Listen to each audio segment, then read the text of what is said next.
Magandang araw mga bata! Ako nga pala si Manang Bola. Handang-handa na ba kayong sumama sa isang masayang paglalakbay?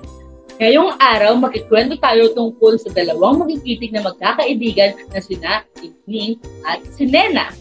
Silang dalawa ay nagsimula ng kanilang paglalakbay upang matuklasan ang iba't ibang bahagi ng mundo. Kaya tara na at pakinggan ang kanilang mga kwento patungkol sa adaptive learning. Siguradong kapupulutan natin ng aral at saya. Ito ay isang masayang araw ng pag-aaral at pakikipagsapalaran na naghihintay sa ating lahat. Kaya at halina't simulan natin ang kwento ni Manang Bola at ni Ningning at ni Nena. Halika na! Manang Bola, ano po ang adaptive learning? Ningning, ang adaptive learning ay isang paraan ng pag-aaral na gumagamit ng teknolohiya para matulungan kayong matuto sa sarili ninyong bilis at sarili ninyong estilo. Para itong may sarili kayong teacher sa loob ng inyong tablet o ng inyong cellphone. Wow! Paano po yun, Manang Bola? Ganito yan, Nena. Adaptive learning ay gumagamit ang data analysis, machine learning algorithms at artificial intelligence para malaman kung ano ang mga kalakasan at kahinaan ninyo. Halimbawa, kung magaling ka sa math, bibigyan ka ng mas mahihirap na problems. Kung nahihirapan ka naman, tutulungan ka nito sa pamamagitan ng mas madaling mga tanong at hints. Manang Bola, narinig ko po na ang adaptive learning ay ginagamit sa iba't ibang lugar. Totoo po ba yun? Tama ka, Nena.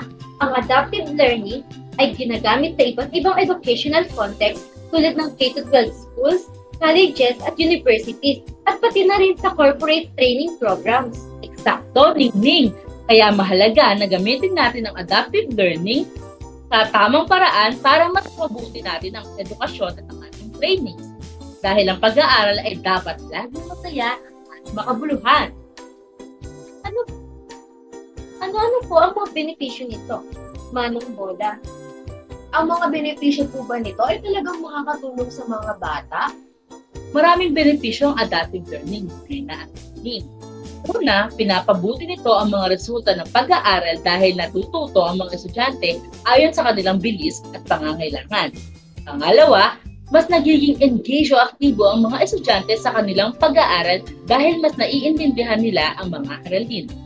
At pangatlo, mas magiging epesyente ang paggamit ng mga resources ng mga guro at paaralan.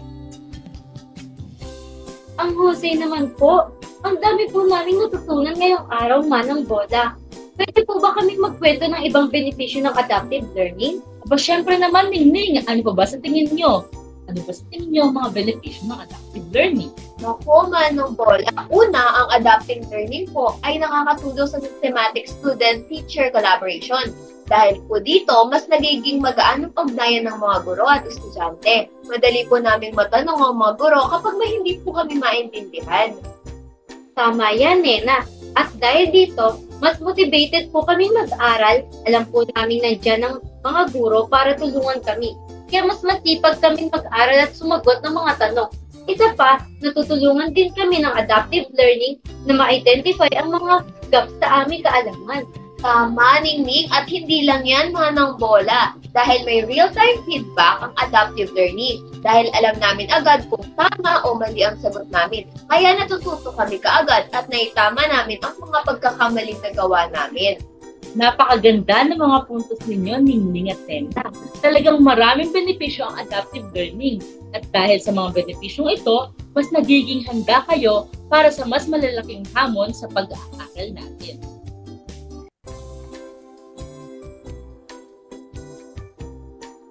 Manang Bola, narinig ko po na may mga hamon din ng adaptive learning. Ano po yun? Oo naman, Nena. Ang adaptive learning ay mahusay nga, ngunit may ilang hamon din itong kasama. Sa mga hamon ay ang technical na aspekto nito. Ano po mga technical na hamon ang tinutukoy nyo, Manang Bola? Ganito yan, Ningning. Ang adaptive learning ay gumagamit ng mga complex na algorithms at data analysis upang ma-personalize ang karanasan sa pag-aaral ng bawat estudyante. Ngunit ang ganitong klaseng teknolohiya ay mahirap ipatupad at panatilihing maayos. Maraming mga technical na glitches, software bugs, at compatibility issues na maaaring magdulot ng problema at nakakaapekto sa epektibong paggamit ng sistema. Parang ang hirap nga po mag-maintain ng ganitong sistema. Oo nga po, Manang Bola. Bukod pa rin to. Tama po, di ba? Oo nga po, Manang Bola. Bukod pa rito, di ba, mayroon ding mga alalahanin tungkol sa data privacy at security sapagkat ang adaptive learning ay kumukuha ng mga personal na impormasyon tungkol sa mga estudyante. Mahalaga na masiguro natin ang kanilang privacy at seguridad ng impormasyon. Ang hindi pag-iingat sa mga ito ay maaaring magdulot ng mga panganib tulad ng paglabag sa privacy ng impormasyon o pagka-hack ng sistema. Tama ang inyong mga sinabi, mga bata. Tama yon, Nena, at tama yon, Ningning. Pero Nena, sa iyong palagay, bakit mahalaga ang kalidad at diversidad ng nilalaman ng adaptive learning? Manang Bola, ang adaptive learning po ay gumagamit ng iba't ibang uri ng nilalaman tulad ng videos, modules, at quizzes upang mas mapabuti ang pag-aaral ng mga estudyante. Ngunit ang mga nilalaman na ito ay dapat na mataas ang kalidad at magkakaiba para maging epektibo. O ito naman, Ningning, sa iyong palagay, bakit importante ang training at suporta sa paggamit ng adaptive learning technology? Kasi po, ang adaptive learning ay isang advance sa teknolohiya na nangangailangan ng tamang kaalaman at suporta upang mapakinabangan ng maayos ng mga guro at estudyante. Dapat magkaroon ng regular na mga training sessions para sa mga guro at estudyante upang matutunan ang mga basic at advanced na kasanayan sa paggamit ng adaptive learning technology. Manang Bola, bakit mahalaga ang pagtugon sa gastos sa adaptive learning? Napakagandang tanong yan, Nena. Ang adaptive learning kasi ay isang napaka-epektibong paraan ng pag-aaral. Ngunit ang pag-implement at pag-maintain nito ay maaaring maging mahal, lalo na sa mga maliliit na institusyon o paaralan na may limitadong budget. Paano naman po natin masusolusyonan ang mga problemang ito? Ganito yan, Ningning. Una, mahalaga na magkaroon ng tamang pagbabudget ng bawat institusyon para sa pag-implement at pag-maintain ng adaptive learning system.